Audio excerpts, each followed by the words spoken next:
الله الرحمن الرحيم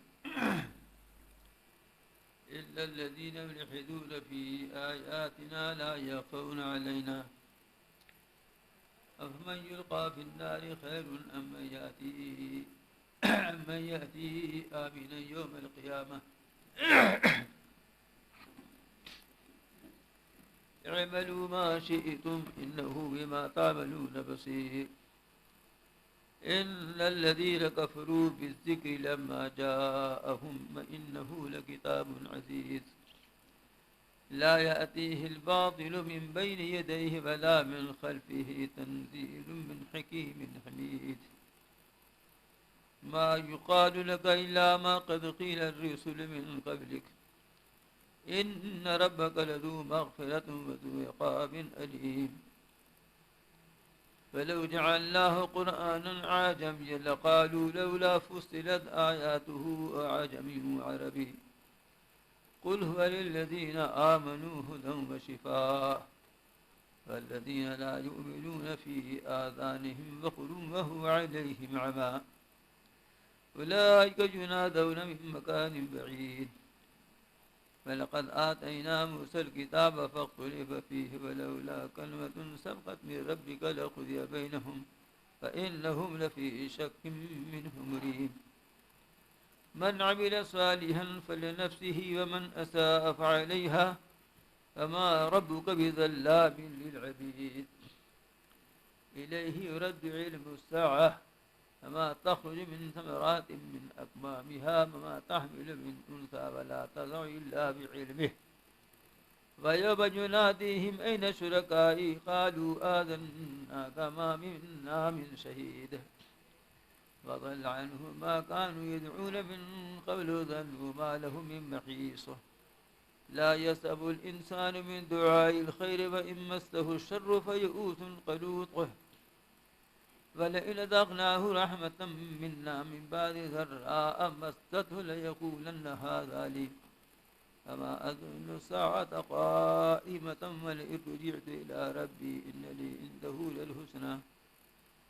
فلننبئن الذين كفروا بما عملوا ولنذيقنهم من عذاب غليظ فإذا أنعمنا على الإنسان أعرض ونأى بجانبه فإذا مسه الشر فذو دعاء أريد قل أرأيتم إن كان من عند الله ثم كفرتم به من أضل ممن هو في شقاق بعيد سنريهم آياتنا في الآفاق وفي أنفسهم حتى يتبين لهم أنه الحق أولم يكف بربك أنه على كل شيء شهيد ألا إنهم في مرية من لقاء ربهم ألا إنه بكل شيء محيط صدق الله العلي العظيم فبلغ رسوله النبي الكريم ونحن على ذلك من الشاهدين والشاكرين.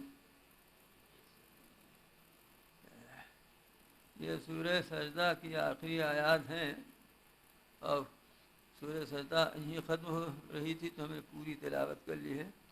اب جتنا ہو جائے وہ ہو جائے, کوشش کروں گا ترجمہ ہو جائے. اور یہیں پر 24واں پارہ ختم ہو گیا اور 25واں شروع بھی ہو گیا.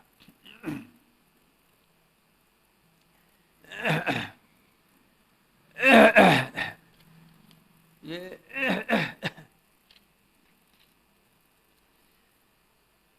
مکی صورت ہے, اس لیے مضامین اس کے توحید کے اس بات اور شرک کے رد میں ہیں. اور مکی صورتوں کی خصوصیت یہ بھی ہے کہ اس میں بہت شان و شوکت اور جلال ہے. عجیب معاملہ ہے. مکی زندگی بہت مظلومیت کی تھی اور مسلمان ہراسانی میں زندگی گزار رہے تھے, لیکن اس کے باوجود مکی زندگی میں جو صورتیں آیتیں نازل ہوئی ہیں وعید اور دھمکی سے بھری ہوئی, بڑی پرشوکت, بڑی پرجلال. سنیے, فرماتے ہیں کہ بے شک جو لوگ ہماری آیتوں میں ٹیڑھاپن اختیار کرتے ہیں, یعنی ہماری آیتیں نازل ہوئی تو انہیں اس کا اقرار کرنا چاہیے تھا، تسلیم کرنا چاہیے تھا، ایمان لانا چاہیے تھا، بجائے اس کے ٹیڑھی چال چلتے ہیں، انکار کرتے ہیں، جھٹلاتے ہیں۔ لا یخفون علینا، وہ ہم سے چھپے ہوئے نہیں ہیں۔ دیکھیے پہلے جو لوگ ٹیڑھی چال چل رہے ہیں ہماری آیتوں میں، ہم سے چھپے نہیں ہیں۔ سمجھے آپ کتنی بڑی دھمکی ہے؟ جیسے کوئی کسی کو کہے تمہاری سب حرکت ہمیں معلوم ہے، کچھ ہم سے پوشیدہ نہیں تمہاری حرکت، اس کا مطلب یہ نہیں ہوتا کہ ہم تم کو رسگلہ کھلائیں گے، بلکہ اس کا مطلب یہ ہوتا ہے کہ تمہاری ایسی ٹھکائی کریں گے کہ تمہیں یاد رہے گا زندگی بھر۔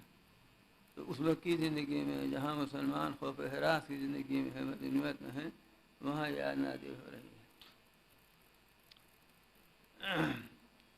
اچھا ہم سے چھپے نہیں ہیں تو کیا ہوگا؟ ہوگا یہ کہ اب سنو، دو ہی صورت ہے کہ کوئی انکار نہ کرے مان لے، اور کوئی انکار کرے نہ مانے۔ تو جو شخص آگ میں ڈال دیا جائے وہ بہتر ہے، یا وہ شخص بہتر ہے جو قیامت کے دن امن اور عافیت کے ساتھ آئے؟ تو خود فیصلہ کر لو کہ تمہاری جو الحاد کی حرکت ہے، اس سے تم آگ میں ڈالے جانے کا مستحق اپنے کو بنا رہے ہو۔ اگر تم یہ اپنی روش چھوڑ دو تو تم امن کے ساتھ، چین کے ساتھ قیامت کے دن رہو گے۔ اعملوا ما شئتم، جب یہ بات ہے تم کو بتا دی گئی یہ بات، تو اب جو جی چاہے کرو، تم جو چاہے کرو۔ انہ بما تعملون بصیر، بے شک وہ یعنی اللہ تعالیٰ تمہارے اعمال کو خوب اچھی طرح دیکھ رہا ہے۔ اب ایک بات یہاں جان لیجیے کہ یلحدون کا لفظ آیا ہے، یہ الحاد سے بنا ہے۔ الحاد کے معنی ہے کسی ایک طرف جھک جانا، مائل ہو جانا، ٹیڑھی چال چلنا، کجروی اختیار کرنا۔ علماء نے لکھا ہے کہ الحاد اور اسی کے معنی میں ایک لفظ زندقہ آتا ہے۔ الحاد سے ملحد ہے، ملحد ہے، اور زندقہ سے زندیق ہے۔ ملحد اور زندیق دونوں کا ترجمہ ہم لوگ اردو میں بے دین کر دیتے ہیں۔ تو الحاد کی ایک قسم یہی ہے کہ انکار کر دے، کھلم کھلا انکار کر دے، تو کھلم کھلا کافر ہے۔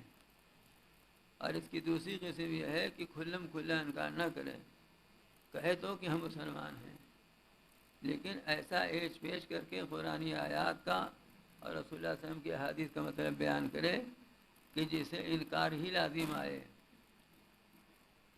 اس کو الحاد کہتے ہیں۔ کہ قرآن کا مطلب اپنے من کے مطابق بنا کر بیان کرے اور اس سے قرآن کا انکار ہی لازم آ جائے۔ سنیے،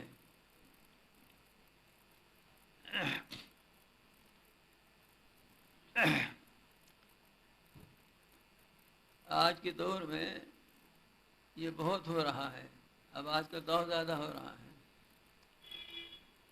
اور یہ کام وہ لوگ کر رہے ہیں جو اپنے آپ کو بہت پڑھا لکھا سمجھتے ہیں،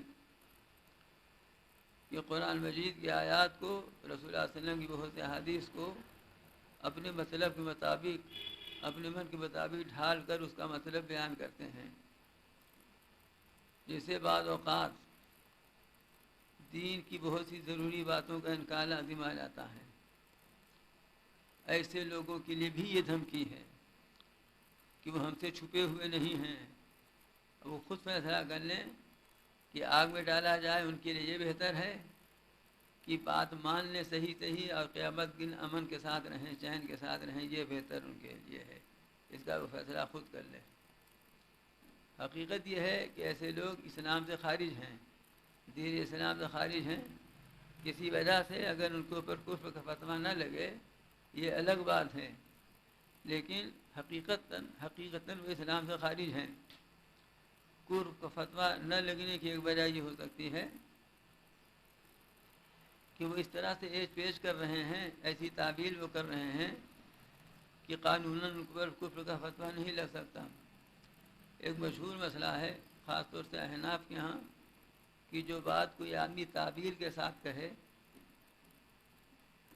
تو اس پر کفر کا فتویٰ نہیں لگے گا، لیکن علماء نے یہ بھی لکھ دیا ہے کہ تعویل کا مطلب یہ نہیں ہوتا کہ تعویل کر کے شراب حرام کر لے، نماز معاف کر لے، حج معاف کر لے، روزہ معاف کر لے۔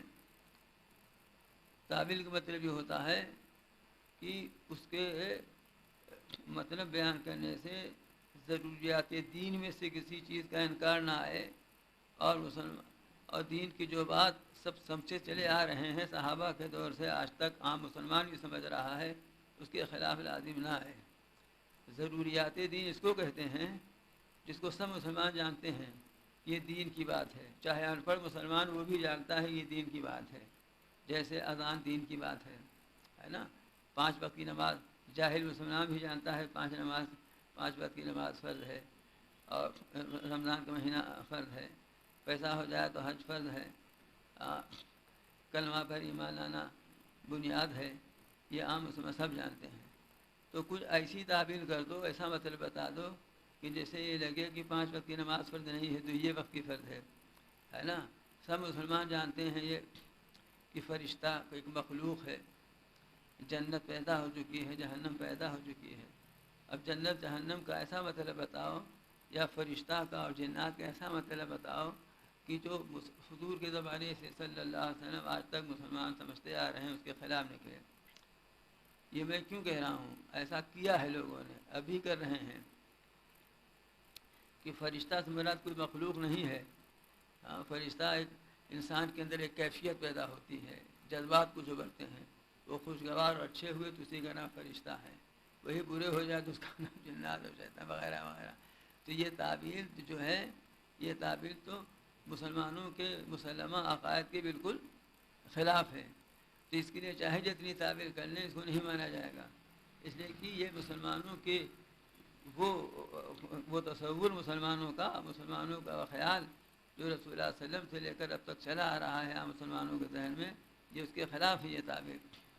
تو اس طرح کی تعبیر اگر کوئی کرتا ہے تو اس سے کفر لازم آ جاتا ہے۔ یہ سب الحاد میں شامل ہیں۔ ایسے لوگوں کے لیے حق تعالیٰ ارشاد فرماتے ہیں کہ یہ ہم سے چھپے نہیں ہیں، یہ تعبیر ان کی جو چل رہی ہے، یہ جو بنگھڑت چل رہے ہیں، یہ ہم سے چھپے نہیں ہیں۔ جب ہم سے چھپے نہیں ہیں تو اب سمجھ لیں کہ یا تو جہنم میں ڈالے جائیں گے، تو اگر اپنے لیے یہی پسند کرتے ہیں کہ جہنم میں ڈالے جائیں تو ٹھیک ہے، یا یہ کہ ان کو یہ پسند ہے کہ قیامت کے دن وہ امن اطمینان کے ساتھ آئیں، یہ پسند ہے۔ اب اس کے بعد تمہیں اختیار ہے کہ ملو معاشے تم جو چاہو کرو، اللہ تعالیٰ تمہارے سب چیزوں کو دیکھ رہے ہیں۔ ان الذین کفروا بذکر لما جاءہم، بے شک جن لوگوں نے ذکر سے مراد قرآن مجید ہے، ذکر کا معنی ہے نصیحت اور یاد۔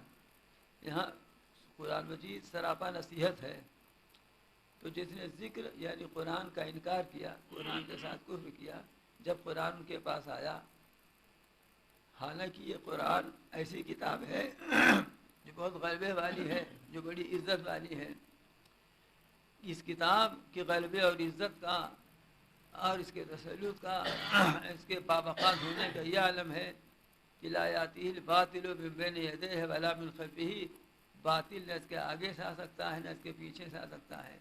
یعنی قرآن مجید میں ایسے حقائق بیان کیے گئے ہیں کہ باطل آگے پیچھے کو طرف کسی طرف سے باطل اس میں رکھنا نہیں لا سکتا۔ اس کے مضامین کو ختمت اور اس کے مضامین کی حقانیت پر کوئی اثر انداز نہیں ہو سکتا۔ اور تنزیل من حکیم حمید، اور یہ کتاب نازل کی ہوئی ہے ایسی ذات کی طرف سے جو بہت باحکمت ہے اور جو بہت ہی قابل تعریف ہے۔ باحکمت کا مطلب تو آپ جانتے ہی ہیں کہ وہ ذات ایسی حکیم ہے کہ اس کی کوئی بات حکمت سے خالی نہیں ہے، اور حمید کا مطلب یہ ہے کہ ایسی وہ قابل تعریف ذات ہے کہ وہ کسی کے تعریف کی محتاج بھی نہیں ہے۔ کوئی تعریف کرے تو تعریف کر کے اپنی آخرت بنا لے، لیکن اگر کوئی تعریف نہ کرے تو بھی وہ قابل تعریف ہے۔ اللہ تعالیٰ کی مخلوقات میں بہت ساری چیزیں ایسی ہیں کہ اگر کوئی اس کی برائی بھی کرے تو بھی قابل تعریف ہے۔ مثلا سونا ہے تو سونا قیمتی چیز ہے، کوئی اگر کہے کہ ہم سونا کو مٹی سمجھتے ہیں، ہم تو کہا کرے پاگل پنا ہے اس کی، سونا مٹی تو نہیں ہے نا۔ اسی طرح سے کوئی خوبصورت چیز ہے، اب آپ کے شہر میں قادر گھیلوائی بہت مشہور ہے، قادر گھیل کچھ نہیں سمجھتے تو سڑی جلیبی سے بدتر ہے، تو اس کے کہنے کا ایسا ہو جائے کہ اب قابل تعریف ہے تو ہے، اگر کہیں آپ کو رشتہ طے کرنا ہے تو وہی مٹھائی لے جانی پڑے گی۔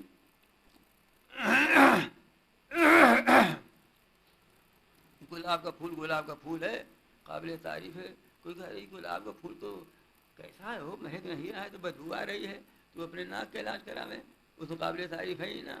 اسی طرح سے اللہ تعالیٰ کی ذات، جب اس کی مخلوقات میں ایسی چیزیں ہیں تو اس کی ذات کا کیا پوچھنا، وہ تو قابل تعریف، کوئی کہا کرے کوئی کیا کرے کہ اللہ میں ہمیں گرمی بسا رہے ہیں، اب تم جانو، یہ تو اللہ تعالیٰ تو قابل تعریف ہے، تم تعریف کرو یا تعریف نہ کرو۔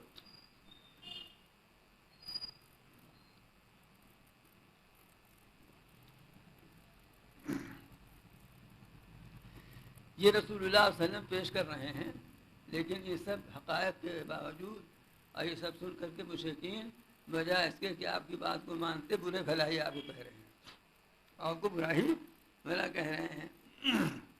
یہ تو سنت انبیاء ہے، تمام انبیاء کو برا بھلا کہا گیا، اور آج بھی جو ان کے وارثین ہیں اور ان کے متبعین ہیں ان کو بھی برا بھلا کہا جاتا ہے۔ اب دیکھتے نہیں آپ کہ آپ لوگوں کو کتنا ہی سمجھائیے کہ شادی میں 15-20 لاکھ کاہے خرچہ کرو خرافات میں، ارے کم خرچے میں کام نکالو، جو پیسہ بچے اس کو کام میں لگا دو، تو کہیں گے کہ اس کا آپ کو فوراً ایک نمبر لگ جائے گا، میں نمبر نہیں بتاؤں گا میں، تو آپ جانتے ہیں ایک نمبر آپ کو لگ جائے گا نا۔ یہ سنت انبیاء ہے۔ اللہ تعالیٰ تسلی دے رہے ہیں رسول اللہ صلی اللہ علیہ وسلم کو، اس لیے کہ آپ جب سے باتیں بتا رہے ہیں تو آپ کی دشمنی کی جا رہی ہے، آپ کو برا بھلا کہا جا رہا ہے، آپ کو جادوگر کہا جا رہا ہے، مجنون کہا جا رہا ہے، تو تسلی فرما رہے ہیں، اللہ تعالیٰ تسلی دے رہے ہیں اپنے رسول پاک صلی اللہ علیہ وسلم کو، ارشاد فرماتے ہیں ما یقال لک اذا ما قد قیل للرسل من قبلک، آپ کے لیے وہی سب کہا جا رہا ہے جو آپ سے پہلے کے رسولوں کے لیے کہا گیا ہے، یہ کوئی نئی بات نہیں ہے کہ آپ یہی کہہ رہے ہیں، آپ سے پہلے جو رسول آئے ان کو بھی ان کے زمانے کے لوگوں نے یہی سب کہا ہے۔ تو سنیے، ان ربک لذو مغفرۃ وذو عقاب الیم، بے شک آپ کا پروردگار بخشنے والا بھی ہے اور دردناک سزا والا بھی ہے۔ تو اللہ تعالیٰ نے بخشا بھی جنہوں نے معافی مانگی، توبہ کیا، اور جو سرکشی پر آمادہ رہے ان کو دردناک عذاب بھی دیا۔ تو یہ کوئی نئی بات نہیں کہ آپ یہی کہا جا رہا ہے، سب کو یہی کہا گیا ہے، اس لیے آپ صبر سے کام لیجئے، آپ سکون سے کام لیجئے، اور مغفرت کو آپ اپنا وظیفہ بنا کے رکھیے، بخشش کو، اور جب اللہ تعالیٰ مناسب سمجھیں گے اور یہی اللہ کے علم میں ہو جائے گا ان کو سزا دینا چاہے تو اللہ تعالیٰ سزا دے دیں گے ان کو۔ ایک بات یہ بھی کہا کرتے تھے سب قریش کے لوگ، ایک بات یہ کہا کرتے تھے کہ یہ اگر اللہ کے رسول ہیں تو یہ قرآن جو عربی میں آ رہا ہے یہ عربی میں نہ آتا، عربی تو ان کی مادری زبان ہے، تو اگر قرآن ان کی زبان سے عربی کے علاوہ کسی دوسری زبان مثلا فارسی میں، انگریزی میں، فرنچ میں آتا تو ہم سمجھتے کہ ہاں ان کا کلام نہیں ہے یہ، اس لیے کہ ان کی زبان تو یہ ہے نہیں، یہ زبان تو دوسروں کی ہے جس کو انہوں نے پڑھا نہیں اور وہ زبان میں یہ بول رہے ہیں۔ یہ حق تعالیٰ فرماتے ہیں کہ اگر ہم اس کو عربی کے علاوہ عربی زبان میں نازل کر دیتے تب یہ سب یہ کہتے کہ یہ بتائیے ہم لوگ تو اس زبان جانتے ہی نہیں، اس زبان میں قرآن لائے ہیں، ان کو ہماری زبان میں لانا چاہیے تھا۔ تو چھوٹ کسی صورت سے نہیں ہے، عربی میں نازل کیا تو یہ کہہ رہے ہیں، اور عربی میں نہ نازل کرتے تو یہ بات کہتے ہیں، اور اگر کچھ عربی میں نازل کرتے کچھ عربی میں نازل کرتے تو یہ کہتے کیا کچر پچر کیے ہوئے، خدمت کیے ہوئے، آدھا تیتر آدھا بٹیر۔ تو بہرحال ان کے اعتراض سے چھوٹ کسی حال میں نہیں ہے، اس لیے آپ ان کے اعتراضات کی فکر نہ کیجیے۔ یہاں سے سبق ملا ہمیں کہ اگر ہم خود مطمئن ہو کر دلائل کی روشنی میں حق راستے پر چل رہے ہیں تو پھر اعتراض کرنے والوں کے اعتراض پر کان نہیں دھرنا چاہیے۔ آپ نے ایک راہ پا لیا، یہ راستہ صحیح ہے، حق ہے، کتاب و سنت کے مطابق اس پر اب چل رہے ہیں، تو اب اعتراض کرنے والے چاہے برادری کے لوگ ہوں، چاہے خاندان کے لوگ ہوں، اور چاہے دوست احباب ہوں، اب اس پر نظر نہیں ہونی چاہیے، اس لیے کہ ہم مطمئن ہیں اپنی جگہ پر کہ ہم نیک راستے پر چل رہے ہیں۔ فرماتے ہیں وَلَوْ جَعَلْنَاهُ قُرْآنًا عَجَمِيًّا، اگر ہم اس کو یعنی اس کتاب کو ایسا قرآن بناتے جو غیر عربی ہوتا.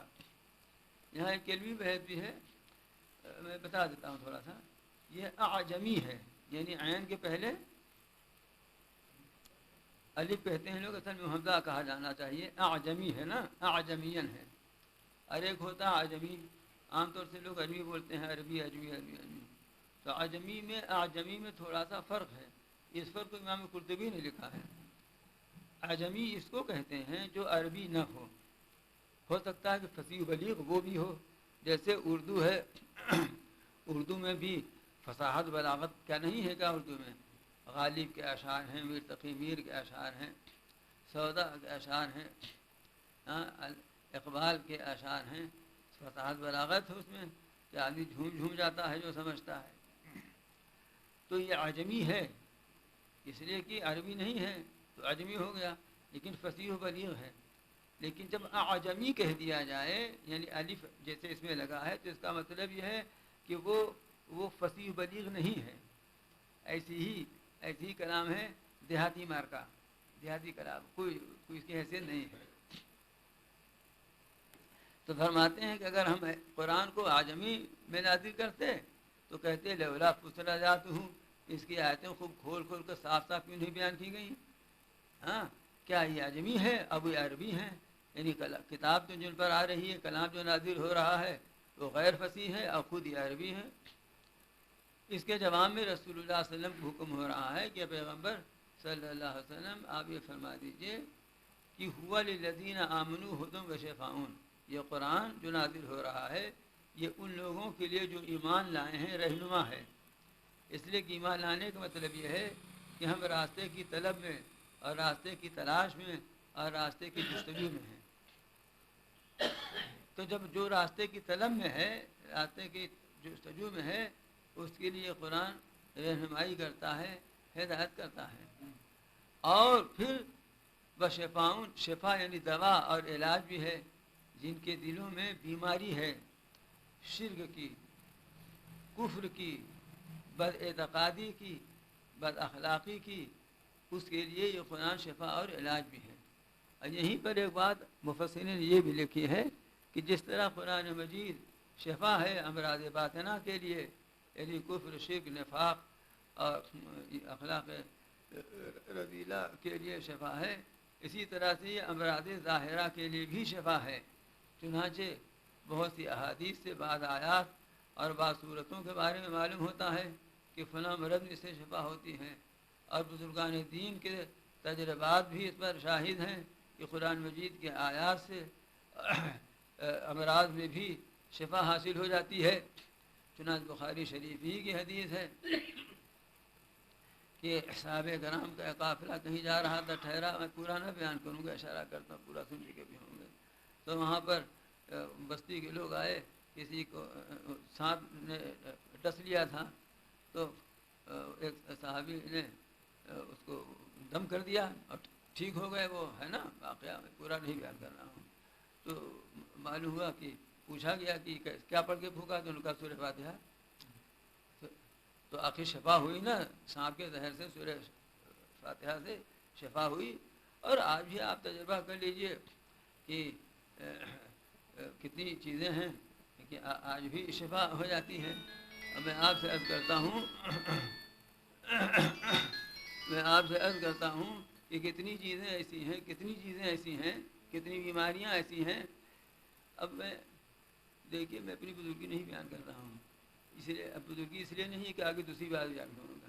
میرے ایک دوست تھے بیچارے، وہ بھی عالم ہیں، ان کے پوتے کو بخار نہیں اتر رہا تھا، بہت پریشان تھے. اور وہ اپنا تعویذ گنڈا بھی کام کرتے ہیں، اب میں تو کرتا نہیں یہ کام. تو میرے دل میں آیا، میں نے کہا ایسا ہے، ایسا کرو کہ تم یہ آیت لکھ کر کے پلا دو. تو انہوں نے آیت لکھ کے پلایا. میرے کو کہا کہ ایک ہی دفعہ بخار اس کا اثر گیا. اسی طرح سے میرے ایک عزیز دوست ہیں بیچارے، گاؤں کی طرف رہنے والے، آئے تھے. ان کا پوتا یہیں بھرتی تھا جو بہت بڑا اسپتال ہے سوی لائن میں. ہفتوں سے بخار نہیں اتر رہا تھا. تو میں نے کہا اچھا، اب یہیں تھے وہ، تو میں نے لکھ کر دی تعویذ. میں نے کہا اس کو پلائیے. پلایا، بخار اتر گیا اس کا، ٹھیک ہو گئی، بچی تھی اب اچھا دبا رہا ہے. یہ تو میری بزرگی ہے. اب میری بزرگی نہیں ہے یہ کہ کئی لوگوں کو دیا نہیں ٹھیک ہوئے، تو دونوں بات بتا دے رہا ہوں نا، دن رات دونوں دکھا دے رہا ہوں. کیوں آپ جی؟ شفا تو اللہ تعالیٰ کے ہاتھ میں ہے نا، لیکن شفا بھی تو ہوئی نا. تو شفا بھی اللہ تعالیٰ نے امراض باطنات بھی شفا رکھی ہے، اس کے لیے تو نازل ہوا ہے، لیکن امراض ظاہرات بھی شفا رکھی ہے. چنانچہ علامہ ابن قیم رحمۃ اللہ علیہ نے طب النبی میں لکھا ہے کہ علاج میں اصل یہی ہے، علاج میں اصل یہی ہے کہ پہلے دعاؤں سے علاج کیا جائے. پہلا نمبر دعاؤں سے علاج ہے، دوسرا نمبر دواؤں کا علاج ہے. اب آج کل آپ لوگ جانتے ہیں کہ دوا میری چل رہی ہے، دوائیں بہت سستی ہیں نا. تو میں نے کہا لڑکوں سے اپنے یہی لے آتے ہیں خرید کے. میں نے منع کیا کہ اپنا لاؤ دوا، لیکن یہ لے آتے ہیں. تو میں نے کہا دیکھو ابھی کچھ لوگ باہر سے پچھلے اتوار کو آ گئے تھے ڈاکٹر صاحب علی گڑھ سے. میں نے کہا سنیے آپ لوگوں کے مسئلہ سن لیجیے. مسئلہ یہ ہے، علامہ طحطاوی رحمۃ اللہ نے لکھا ہے کہ اگر کوئی شخص کھانا نہ کھائے اور کھانا نہ کھانے کی وجہ سے بھوکوں مر جائے تو ایسا شخص گنہگار ہوگا. یعنی کھانا ہے، ایک تو کھانا ہی نہ ملے اور مر جائے تب تو ثواب ملے گا، لیکن کھانا رہنے کے باوجود نہیں کھایا اور مر گیا، مطلب اسٹرائک کر لیا، بھوک ہڑتال کر لیا، تو گنہگار ہوگا. لیکن اگر کوئی شخص دوا نہ کرے، بیمار ہو اور دوا نہ کرے اور مر جائے تو اس کو ثواب ملے گا. لیکن اگر نیت صحیح ہوگی تب ثواب تو نیت سے ملتا ہے نا. اور انہوں نے فرق لکھا ہے دونوں کا. فرق یہ لکھا ہے کہ عادت اللہ یہ جاری ہے کہ آدمی بغیر کھانا کا نہیں زندہ رہتا، لیکن بغیر دوا کے لوگ اچھے ہو جاتے ہیں. کتنے لوگ ہیں دوا نہیں کرتے اچھے ہو جاتے ہیں. آج بھی ایسا ہے، آج بھی ایسا ہے کہ بغیر دوا کتنے لوگ اچھے ہوتے ہیں. میرے والد سے رحمۃ اللہ علیہ جواری کی بات بتاؤں، جب چھوٹے چھوٹے تھے ان کو بخار ہو جا کے نہائے اپنا پیچھے لگا ہوا تھا کہ نہا رہے ہیں کہ بخار ہمارا کر گیا ہے. اس کا مطلب نہیں کہ آپ لوگ کرنے لگیے گا، نیمونیا پکڑ لے گا آج کل کے لوگوں کو. اب سب کے لیے نہیں ہے اور ہر بخار کے لیے بھی نہیں ہے یہ. لیکن میں ایک بات بتا رہا ہوں جو علامہ طحطاوی نے لکھا ہے کہ امراض میں بغیر دوا کے بھی لوگ اچھے ہوئے ہیں، ہوتے رہتے ہیں، آج بھی ہوتے ہیں، لیکن بغیر کھانا کھائے پیٹ نہیں بھرتا ہے. یہ فرق ہے. تو اس لیے میں نے لوگوں سے کہا کہ سب بند کرو، حالانکہ بھی ایمان نہیں رہے لوگ، کسی سے مجھے ہی کچھ نہ کچھ کرنا پڑے گا. یہ سب بات کس پر چلی تھی؟ یہ بات اس پر چلی تھی کہ اللہ تعالیٰ نبی کریم صلی اللہ علیہ وسلم سے کہلا رہے ہیں کہ قل هو للذین آمنوا ھدی و شفاء. اے پیغمبر صلی اللہ علیہ وسلم آپ کہہ دیجئے کہ یہ قرآن ان لوگوں کے لیے جو ایمان لائے ہیں یہ کیا ہے؟ ہدا ہے، ہدایت ہے، رہنما ہے، رہبری کرتا ہے. رہبری سب کو کرتا ہے یہ، لیکن ایمان والا اس رہبری کو سمجھتا ہے، اس کو رہبری کی تلاش ہے. جیسے آج کل موٹر پر بیٹھ جائیے تو کوئی مشین آئی ہے اس میں لگا دیجئے. مثلا آپ کو یہاں سے کانپور جانا ہے تو یہی سے کریلی میں بیٹھی یہی لگا دیجیے تو راستہ بتاتی ہے نا وہ جو مشین اس میں لگی ہوئی ہے. لیکن ہر آدمی نہیں سمجھ پاتا، ہر آدمی اس مشین کو لگانا بھی نہیں جانتا، ہر آدمی اس کو سمجھ بھی نہیں پاتا. اس کو سمجھنے کے لیے کچھ تو ارادہ کا دخل ہے، کچھ سمجھ اور کچھ شعور کا اثر ہے. یہ تقریب فہم کے لیے مثال دے رہا ہوں، ورنہ کہاں قرآن پاک اور کہاں یہ دونوں میں کوئی جوڑ کوئی ربط تھوڑی ہے. کجا عیسیٰ کجا دجال ناپاک، دونوں میں کوئی جوڑ نہیں ہے. لیکن تقریب فہم کے لیے جب اللہ تعالیٰ نے ایسی چیزیں بھی پیدا فرما دی ہیں، سامنے آ گئی ہیں ایسی مشینیں بھی، اس لیے یہ بات عرض کر رہا ہوں. اسی طرح سے قرآن رہنمائی راستہ بتلا رہا ہے، لیکن اس راستہ کو سمجھنے کے لیے عقل کی ضرورت ہے. وہ عقل، اس عقل کا نام یہاں پر ایمان ہے. یعنی جب ایمان لاؤ گے، اگر ایمان نہیں ہے لیکن طلب ہے اور جستجو ہے، کم از کم اس درجے تک معاملہ ہو کہ طلب ہو اور جستجو ہو، تو پھر اللہ تعالیٰ کی طرف سے رہنمائی کے لیے دروازہ کھل جاتا ہے، رہبری حاصل کرنے کے لیے دروازہ کھل جاتا ہے. پھر اس کے نتیجے میں یہ ہوتا ہے کہ دل میں جو بیماری ہے، کفر کی، شرک کی، بد اعتقادی کی، نفاق کی، اخلاق رذیلہ کی، اس کے لیے یہی کتاب شفا بن جاتی ہے. اسی پر بات چل گئی تھی کہ جس طرح سے امراض روحانی کے لیے، امراض باطنہ کے لیے شفا ہے، اسی طرح سے یہ امراض ظاہرہ کے لیے بھی شفا ہے. احادیث سے بھی ثابت ہے، بزرگان دین کے تجربات سے بھی ثابت ہے. اور علامہ ابن قیم کا قول بھی میں نے نقل کیا آپ کے سامنے، والذین لا یؤمنون فی آذانہم وقر، ایمان والوں کو تو یہ حال ہے کہ اسے ہدایت بھی حاصل کرتے ہیں، شفا بھی پاتے ہیں، اور جو لوگ ایمان نہیں رکھتے ہیں ان کے کانوں میں ڈانٹ ہے، جسے ہمارے کہتے کان میں کھوٹا ڈالے ہیں، اور وہ ان کے اوپر اندھاپن ہے۔ ایک چیز سے ایک روشنی حاصل کر رہا ہے اور دوسرا اس سے روشنی گنوا رہا ہے، کہاں ڈانٹ ہے، ایک سن رہا ہے تو اس کی دل پر اثر ہو رہا ہے اور اس سے راہ ہدایت مل رہی ہے، دوسرا سن رہا ہے اس کے دل پر کوئی اثر ہی نہیں رہا ہے۔ اور سورج ہے، سورج نکلا ہوا ہے نا، ساری دنیا اس سورج نکلنے سے اجالا محسوس کر رہی، دیکھ رہی ہے، لیکن ایک چڑیا ہے جس کو چمگادڑ کہتے ہیں، سورج نکل آتا ہے تو نہیں دیکھتی وہ۔ گنبینت بروش پرا چشم آفتاب را چے گنا، شیخ ہادی فرماتے ہیں کہ اگر دن میں سورج نہ دیکھے تو اس میں سورج کا کیا قصور ہے، کیا قصور ہے؟ تو قرآن تو روشنی پھیلا رہا ہے، اب اگر کوئی نہ سمجھے اپنے کفر کی بیماری اور شرک کے برس کی وجہ سے اور اندھاپن اپنے اوپر طاری کر لے تو اس میں قرآن کا کیا قصور ہے؟ اولئک ینادون من مکان بعید، ان کی مثال ہم پہلا بیان فرماتے ہیں کہ یہ لوگ ایسے ہیں جن کو پکارا جا رہا ہے دور جگہ سے، یہ ایک تمثیل ہے، جیسے دور سے پکارے کوئی، تو آواز تو سنائی دیتی ہے کہ کہیں سے آواز آ رہی ہے، سمجھ میں نہیں آتا کہ بلا رہا ہے کہ جانے کے لیے کہہ رہا ہے نا؟ جیسے مان لیجیے کہ وہاں چوراہے سے کوئی بلاوے تو سمجھ میں آواز تو آ رہی ہے لیکن سمجھ میں نہیں آ رہا ہے یہ کہہ رہا ہے کہ ادھر چلے جاؤ یا کہہ رہا ہے کہ ادھر آ جاؤ، ہے نا؟ ویسے ہی ان لوگوں کا حال ہے جو قرآن پر ایمان نہیں رکھتے ہیں۔ یہ حضور اکرم صلی اللہ علیہ وسلم کے تسلی کی سے باتیں ہو رہی ہیں، یہ عام بات ہے کہ آپ سے پہلے جو انبیاء رسول آئے ان کے ساتھ بھی یہی سب باتیں پیش آئیں۔ اب ایک خاص رسول کا نام لے کر مزید تسلی فرما رہے ہیں، وہ خاص رسول حضرت موسیٰ علیہ السلام ہے، چونکہ آپ کے قریبی زمانے میں حضرت موسیٰ علیہ السلام ہی ایسے پیغمبر آئے جو پیغمبروں میں سے ہیں اور جن کے ساتھ بہت سے واقعات پیش آئے اس طرح کے۔ فرماتے ہیں وَلَقَدْ آتَيْنَا مُوسَىٰ الْكِتَابَ، اور ہم نے موسیٰ کو بھی کتاب دی تھی، فَاخْتُلِفَ فِيهِ، تو اس میں بھی اختلاف کیا گیا تھا۔ اختلاف یہی کہ بعض لوگ اس پر بھی مان لائے، اس کو مانا، اور بعض لوگوں نے نہیں مانا، یہ اختلاف ہو گیا۔ وَلَوْلَا كَلِمَةٌ سَبَقَتْ مِن رَّبِّكَ لَقُضِيَ بَيْنَهُمْ، اور اگر ایک بات نہ ہوتی جو پہلے سے طے ہو چکی ہے آپ کی رب کی طرف سے تو ان کے درمیان فیصلہ ہو گیا ہوتا۔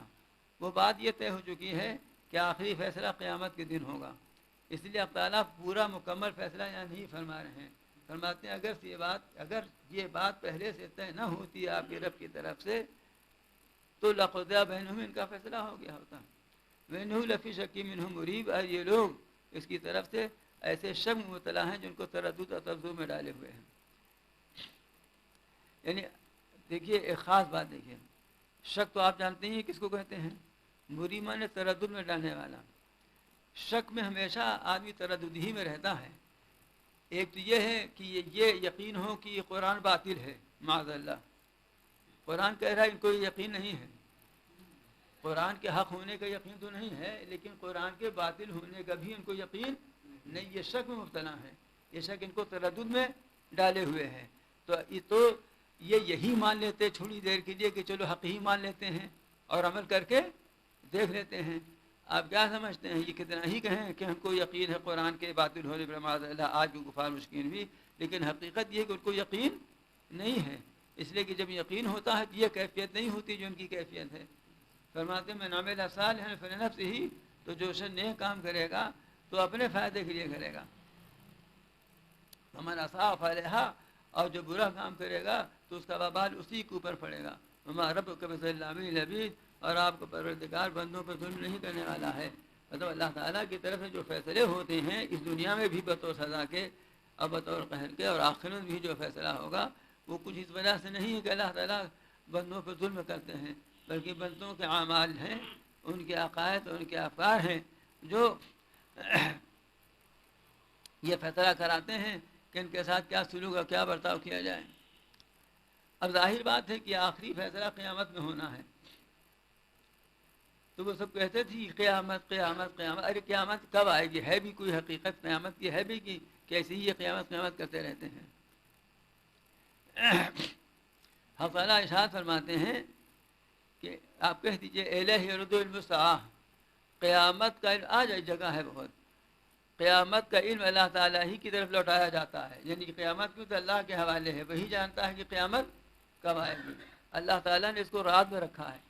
ایک جگہ تو حق تعالیٰ یہ ارشاد فرماتے ہیں کہ ہم تو یہ بھی نہ بتاتے کہ قیامت آئے گی، یہ میرا کرم ہے کہ ہم نے یہ بتا دیا تم کو قیامت آئے گی. کب آئے گی یہ تو بالکل نہ بتائیں گے. یہ تو اللہ تعالیٰ نے اس فرشتوں کو نہیں بتایا جو سور منہ میں دابے اب بھی سور منہ میں دابے ہوئے ہیں. اگر اس کو پتا ہوتا کہ قیامت 15ویں صدی کے بعد آئے گی کہے دابے رہتا بیچارہ، ہر وقت بالکل مستعد، بالکل ریڈی ہے وہ. وما تخرج من ثمرات واكمامها، اور صرف قیامت ہی کے علم کی بات نہیں ہے کہ اللہ تعالیٰ ہی جانتا ہے، بلکہ جو پھل اپنے خول سے نکلتے ہیں، پھل خول سے نکلتا ہے نا. ارے بھائی لیچی چھیل کے کھاتے ہیں نا، اور پھر اس جو چھلکا نکالتے ہیں اس کے اوپر بھی خول رہتا ہے.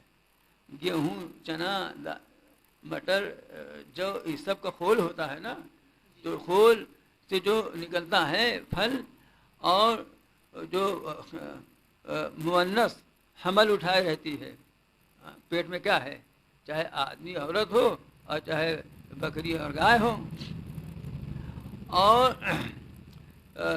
جو وہ حمل جنتی ہے اس کو بھی وہ سب اللہ کے علم ہی سے ہوتا ہے. اللہ کے علم میں ہے کہ اس کے پیٹ میں کیا ہے، کیا جانے گی. تو اللہ تعالیٰ کا علم اتنا محیط ہے، اتنا سب کو گھیرے ہوئے، اپنے گھیرے میں لیے ہوئے ہیں. اور پھر سنو، یہ قیامت کا دن جس کا مذاق اڑا رہے ہو، یہ دن ایسا ہے کہ اس دن اللہ تعالیٰ پکارے گا ان کو، این شرکائی، میرے ساجیدار کہاں ہیں؟ دنیا میں تم لوگوں نے میرے ساجیدار بنا رکھے تھے، یہ ساجیدار وہ ساجیدار خدائی میں اللہ تعالیٰ کے یہ شریک ہیں. یہ پانی کے دیوتا ہے، یہ اولاد کا دیوتا ہے، نوکری کا دیوتا ہے، کھیتی کا دیوتا ہے. این شرکائی، میرے ساجیدار کہاں ہیں؟ قالوا آذناک ما منا من شہید. تو اس وقت تو سب پتہ کھل جائے گا، حقائق منکشف ہو جائیں گے، اب لاچار بے بس ہوں گے. اس لیے سواس کے کیا کہیں گے کہ ہم آپ سے عرض کرتے ہیں، آپ کی بارگاہ بحث کرتے ہیں کہ ہم میں سے کوئی اقرار کرنے والا نہیں ہے. یعنی اپنے ہم اس برے عقیدے کا انکار نہیں کر رہے ہیں، اس وقت انکار کرنا چاہیں گے. وَضَلَّ عَنْهُمْ مَا كَانُوا يَدْعُونَ مِن قَبْلُ، اور جن کی عبادت پہلے کیا کرتے تھے وہ سب غائب ہوں گے، تھے ہی نہیں. وَظَنُّوا مَا لَهُم مِّن مَّحِيصٍ، اب وہ یقین کر لیں گے کہ اب کوئی چھٹکارے کی جگہ نہیں ہے. لیکن ان سب حقائق کو سننے کے باوجود آج اس انسان، وہی انسان جو شریر ہے، جو بدبخت ہے، جو مومن نہیں ہے، اس انسان کا یہ حال ہے کہ لا يسمع الانسان من دعاء الخیر، یہ انسان بھلائی کے مانگنے سے اکتاتا نہیں ہے. کیا مطلب یہ ہے کہ اس کو خیر، مال اور خوشحالی اگر نصیب ہو جاتی ہے تو یہ اور مانگتا ہے. اگر رکھپتی تھا کہتا کروڑپتی ہو جائیں، کروڑپتی ہوتا ہے تو کہتا اربپتی ہو جائیں. ایک بنگلہ خریدا تو ہوتا ہے دوسرا خرید لے، دوسرا خریدا سوچتا ہے کہ ٹھاؤ خرید لیں، پھر وہ خرید دیا سوچتا ہے کہ ٹھاؤ لے لیں، پھر سوچتا ہے کہ اور لے لیں تو اسپتال بنوا دیں تو اور آبادی ہو جائے، پھر سوچتا ہے ایک اور لے لیں تو اس میں نرسنگ ہوم اور آبادی ہو جائے. یہ خیر سے مراد یہاں مال ہے، دولت ہے، اس کے مانگنے سے یہ اکتاتا نہیں ہے انسان. یہ انسان مومن کی شان نہیں ہے بتائی جا رہی ہے، ہر انسان کی حالت نہیں بتائی جا رہی ہے. یہ اس انسان کی حالت بتائی جا رہی ہے کہ اسی انسان کو بھائی مستہ الشر فیئوس قنوط، کہا تو یہ کہ جب کاروبار چلا تو کاروبار بڑھائے چلا جا رہا ہے اور کہیں پر رک نہیں رہا ہے، کہیں پر اس کو قناعت نہیں ہے. حس، ایک چیز ہے قناعت اور ایک چیز ہے حس.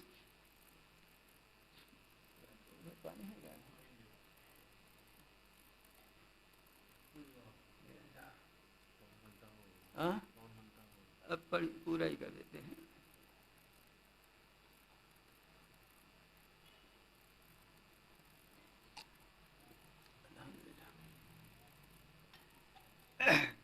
یہ اس شخص کا حال ہے جس کو قناعت نہیں ہے، اتنی حرص ہے کہ جتنا مل جائے مزید جتنا مل جائے مزید، یہ کیفیت جہنم کی ہے۔ جہنم کی کیفیت بیان کرتے ہوئے حق تعالیٰ ارشاد فرماتے ہیں کہ جب جہنم میں سب چلے جائیں گے تو پوچھیں گے کہ حلیم تلاتی، پیٹ بھر گیا؟ تو کہیں گے حلیم مزید، اللہ میں اور بھی کچھ ہے۔ تو اللہ میں ایک مخلوق پیدا فرمائیں گے اور بغیر حساب کتاب کو اس کو جہاں ڈال دیں گے۔ یہ بھی ظلم نہیں ہے، وہ مالک ہیں۔ پھر پوچھیں گے حلیم تلاتی، پھر بھر گئی تو وہ کہے گی حلیم مزید، یہی کہے جائے گی وہ۔ ہاں تو یہ جہنم کی حالت ہے یہ کہ کتنوں ملا جا رہا ہے اور ملے اور ملے اور میں کہیں رکتا نہیں۔ اسی لیے حدیث شریف میں قناعت کی دعا یہ ہے، رسول اللہ صلی اللہ علیہ وسلم نے خود اپنے لیے قناعت کی دعا فرمائی ہے اور امت کو تعلیم دی کہ تم دعا مانگو۔ میں آپ کو سنائے دیتا ہوں، اللہم قنعنی بما رزقتنی، اے اللہ آپ نے جو کچھ مجھے عطا فرمایا ہے اس پر قناعت عطا فرمائیے۔ قناعت مطلب یہ ہے کہ جو کچھ آپ نے دے دیا اس پر مجھے رضامندی عطا فرما دیجیے کہ اس پر ہم راضی رہیں، اس پر ہم وبارک لی فیہ، اور اس میں برکت عطا فرمائیے۔ اور اس میں کچھ دے دیا، اب اس پر ہمارا دل راضی ہے اور حرص نہیں ہے، لیکن اس میں ایسی برکت بھی دے دیجیے کہ اس سے ہماری سب حاجتیں پوری ہوتی رہیں، سب حاجتیں ہماری پوری ہوتی رہیں، بہت عاجل رہے۔ وخلفنی کیا ہے؟ اللہم قنعنی وخلف علی کل غائبۃ بخیر، اور اللہ میری جو چیزیں میری نگاہوں سے اوجھل ہیں اس کی نگرانی فرمائیے، اس کی نگرانی۔ اب دیکھیے آپ لوگ یہاں تشریف لائے ہیں، دکان آنکھ سے اوجھل ہے نا، بیوی بچے آنکھ سے اوجھل ہیں، گھر آنکھ سے اوجھل ہے، ہو سکتا ہے تجوریوں بڑی بڑی ہو آپ لوگوں کی، وہ آنکھ سے اوجھل ہے۔ تو اس دعا میں کیا آ گیا کہ اللہ میں ہماری تجوری بھی نگرانی کیجیے، ہماری تجوری کی بھی نگرانی کیجیے۔ کیسی جامع دعا ہے نا؟ جامع دعا یاد کرنے کے خلاف نہیں ہے، مانگنے کے خلاف نہیں ہے۔ ہاں مانگتے ہیں؟ ارے آپ مانگتے ہوں گے، آپ کی شان و گستاخی نہیں کر رہا ہوں، لیکن یہ کہ بتائیے ہے نہ مانگنے کے، نہیں عربی میں یاد ہے تو اردو میں مانگ لے، کہ اللہ بھی اردو نہیں جانتے گا؟ بڑے دھوکے میں ہیں لوگ۔ ہاں نہیں عربی میں یاد ہے تو اردو مانگ سکتے ہیں، عربی میں یاد کر کے دعا مانگنے کی فضیلت الگ ہے کہ وہ عربی زبان ہے، رسول اللہ صلی اللہ علیہ وسلم سے انہی الفاظ کے ساتھ وارد ہوئی ہے، اس میں جو نور ہے، جو برکت ہے، جو فضیلت وہ اپنی جگہ ہے، لیکن کسی کو عربی میں یاد نہیں ہے تو اردو مانگے۔ اللہ تعالیٰ ٹوٹی پھوٹی زبان سے دعاؤں کو قبول فرماتے ہیں۔ کیا کہہ رہا تھا؟ ہاں تو یہ کافر شریر جو ہے وہ کہ جب خیر ملا تو تھکتا ہی نہیں خیر مانگنے سے، یا اور مل جائے اور مل جائے اور مل جائے۔ لیکن پہلے یہ بھی تھا کہ اگر ایک لڑکا ہو جائے کیسے دوسرا ہو جائے، 5 ہو جائے چھٹا ہو جائے، چھٹا ہو جائے 7واں ہو جائے، پہلے یہ تھا یہ، اس لیے کہ جتنے لاٹھی ہوگی اتنی۔ اب یہ ہے کہ ایک ہو جائے تو بہت سے دوسرے کے بعد بریک، روپیہ میں بریک نہیں ہے، بنگلہ میں بریک نہیں ہے، اب اولاد میں ہے نا؟ حاجی بلا صاحب ارے بولیے، یہ بولتے ہی نہیں، ہنس رہے ہیں، پتہ نہیں ہمارے اوپر ہنس رہے ہیں کہ کس پر ہنس رہے ہیں۔ ہاں اب بریک لگ رہی ہے۔ اب سنیے اس کا دوسرا حال کہ اگر اس کو اچھی چیز ملی، اس کے من پسند، تو کوئی انتہا مانگے جا رہا ہے، وَإِن مَسَّهُ الشَّرُّ فَيَئُوسٌ قَنُوطٌ، اگر اس کو برائی چھو لیتی ہے بس مایوس اور نا امید ہو جاتا ہے۔ یہی ایک چھاپا پڑا جی ایس ٹی والوں کا، اب ناک بہنے لگی ہے نا، 10 سے چالو ہو گئے، اب وہ جزا فضا، اب جزا فضا، گھبراہٹ، اور اللہ میں چھاپا سے نہیں ڈر رہا ہے، اور اس چھاپا سے ڈر رہا ہے وہ۔ وَلَئِنْ أَذَقْنَاهُ رَحْمَةً مِنَّا مِن بَعْدِ ضَرَّاءٍ مَسَّتْهُ لَيَقُولَنَّ هَٰذَا لِي، اور اگر ہم نے اس کو چکھایا رحمت اپنی طرف سے، بات اس پریشانی کے، اس مصیبت کے جو اس کو چھوئے ہوئے تھی، تو کہتا ہے کہ یہ تو میرے ہو نہیں، یہ تو میرا حق تھا، تو ملنے چاہیے تھا، ہے نا؟ چھاپا پڑا، اب سب اتفاق سے کچھ دے دلا کے چھٹی پا گئے، کیا تھا ہمارے یہاں، کیا تعلقات ہیں میرے ایسے، تو کام ہو جاتا ہے۔ اب تعلقات ہو گئے، اور جب تک گھر میں گھسے رہے تو تعلقات نظارت تھے۔ کیسی بات اللہ میں بتا رہے ہیں؟ تب کہتا ہے جب پریشانی دور ہو گئی، اب خوشحالی آ گئی، کہتا ہے کہ ہذا لی، یہ تو میرا حق تھا، میں تو اس کا مستحق ہی تھا کہ میرے ساتھ ہی ہوتا۔ وما ظن الساعة قائمة، اب میرا گمان تو نہیں کہ قیامت بھی آئے گی، میں نہیں رجی تو الا ربی ان علی ان الحسنہ، اور اگر مان لو قیامت آ ہی گئی، مجھے میرے رب کے پاس لے کر جایا ہی گیا، تو وہاں بھی مجھے اچھا ہی حال ملے گا، میرے لیے وہاں پر حسنہ ہی اچھا ہی حال ملے گا. اس لیے کہ اللہ میاں خوش ہیں، تبھی تو ہم کو یہاں خوب کھلا رہے ہیں اور خوب دے رہے ہیں. تو اس بات کی دلیل ہے کہ وہاں بھی ہم کو اچھا ہی ملے گا. یہ قیاس یہ نہیں جانتا کہ یہ دارالامتحان ہے، یہ دارالامتحان ہے، یہ دارالابتلاء ہے، یہ دارالجزا نہیں ہے. فرماتے ہیں فلا ننبئ الذین کفروا بما عملوا ولنذیقنهم من عذاب غلیظ. یہاں خوب بقراتی کر لیں، ہم ان کافروں کو ان کے اعمال سے آگاہ کر کے رہیں گے اور ہم ان کو سخت عذاب کا مزہ چکھا کے رہیں گے.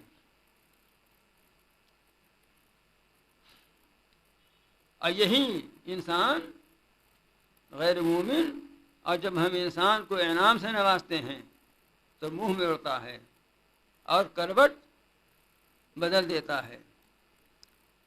جب خوب نعمت دے دی، خوب نواز دیا، تو اب منہ موڑتا ہے اور کروٹ بدل لیتا ہے، پہلو بدل لیتا ہے.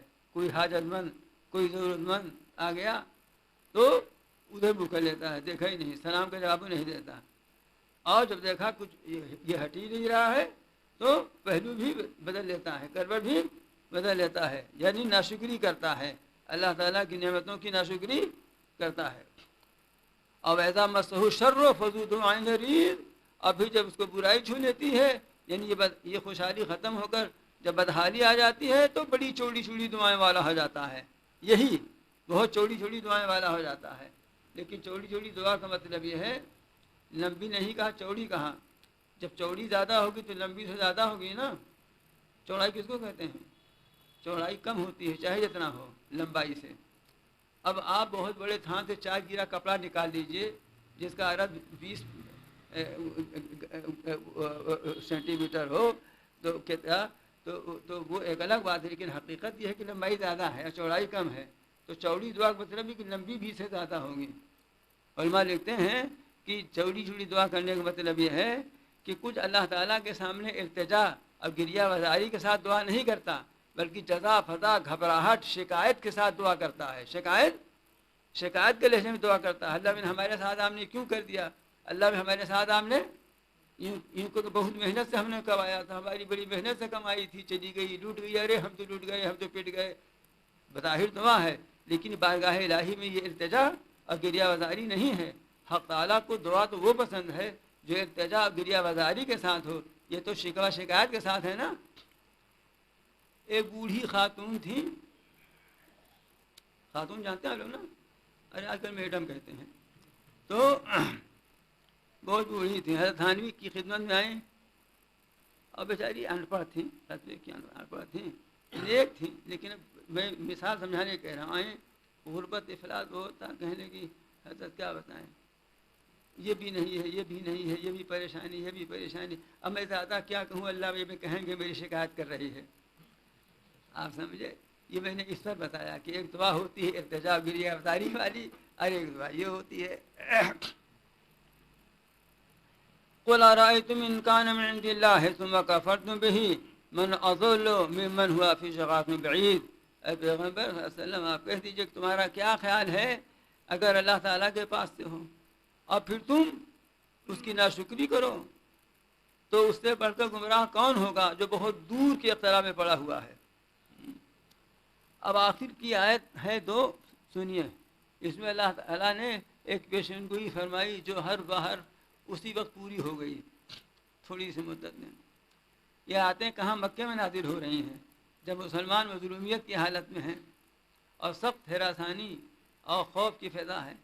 فرماتے ہیں سنوریہم آیاتنا فی الآفاق وفی انفسہم، ہم جلدی ہی ان لوگوں کو، ان قریش کو دکھلا دیں گے اپنی نشانیاں گرد و پیش میں اور خود ان کی ذات میں بھی. یہ تو اس وقت کی بات ہے، یہ ہمیشہ قیامت تک اسی طرح سے حالات آئیں گے، یہ ہوتا رہے گا. لیکن اس وقت یہ پیشن گوئی کس طرح پوری ہوئی کہ سارا عرب اس آیت کے نازل ہونے کے چند برس کے اندر اندر اسلامی سلطنت میں شامل ہو گیا. اور جو لوگ ان آیتوں کو مذاق اڑایا کرتے تھے وہ چند سال کے اندر اندر غزوہ بدر میں کچھ مار ڈالے گئے اور کچھ قید کر لیے گئے، اور پھر تھوڑی ہی عرصے کے بعد مکے کو بھی اللہ تعالیٰ نے اسلامی فتوحات میں شامل کر دیا۔ مکہ بھی جہاں پر یہ ظلم و ستم ہو رہا تھا وہاں بھی اسلامی پرچم لہرا گیا۔ جلدی ہی ہم ان کو دکھلا دیں گے اپنی نشانیاں گرد و نواح میں اور خود ان کی ذات میں، یہاں تک کہ ظاہر ہو جائے گا ان کے لیے یہ کہ یہی حق ہے جو آج جس کا آج یہ مذاق اڑا رہے ہیں۔ اس چنانچہ ظاہر ہو گیا فتح مکہ کے دن سب سرداران مکہ ایسی لائن لگا کر کھڑے تھے۔ آپ نے فرمایا تمہارا کیا خیال ہے کہ میں تمہارے ساتھ کیا سلوک کروں گا؟ انہوں نے کہا آپ کریم ابن الکریم ابن الکریم۔ اب ساری ان کی جو ہے سرداری اور ساری قریشیت جو ہے ختم ہو گئی، آپ کریم ابن الکریم ابن الکریم۔ آپ نے فرمایا لا تثریب علیکم اليوم انتم کیا ہے اذهبوا فانتم الطلقاء، جاؤ سب کو معاف ہے، سب آزاد۔ اولم یکفی بربک انہ علی کل شیء شہید، کیا آپ کی رب کی بات یہ کافی نہیں ہے کہ وہ ہر چیز پر گواہ ہے، ہر چیز اس کے علم میں ہے، ہر چیز اس کے پیش نظر ہے۔ الا انہم فی مریۃ من لقاء ربہم، سن لو کہ یہ لوگ اپنے رب کی سامنے حاضر ہونے سے، اپنے رب کی پیشی سے یہ شک میں ہے، ان کو یہ شک ہے کہ رب کے سامنے پیش ہونا ہے۔ الا انہ بکل شیء محیط، سن لو کہ بے شک وہ ہر چیز کو گھیرے ہوئے ہے۔ ان اللہ تعالیٰ کے احاطے علم میں ساری چیزیں ہیں، یہ بھی نہیں چھپ سکتے، ہم سے کہاں چھپیں گے، ایسے کہاں کے ہیں جب میری نگاہ میں کونوں مکان کے ہیں، یہ کہاں چھپ کر ہم سے جائیں گے۔